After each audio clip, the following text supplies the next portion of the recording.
Leskinen uudemman kerran. Pelaa rystyllä aivan sokkona ja sinne se helähtää. Sieltä tulee nyt Kärpille lohtua, kun Teemu Kivihalme tällä suoraan syötöstä kiekon Dennis Kotlan längeistä sisään. Löytääkö väylää maalille? Ruuttu kompuroi siinä matkalla, joten tila aukeaa ja sieltä kun tulee seuraava maali.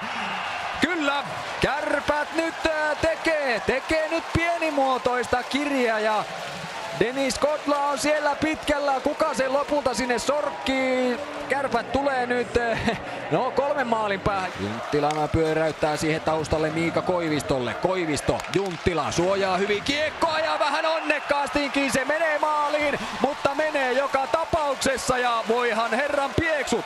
5,5 minuuttia pelaamatta ja mitäs tämä Kärpät nyt oikein tekee tässä päätöserässä?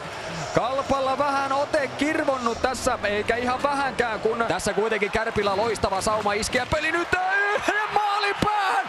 Lasse Kukkonen ja Kalpa 5, Kärpät 4. Aivan käsittämätön thrilleri on nyt kyllä päällä Kuopiossa. Eihän tässä ole mitään järkeä.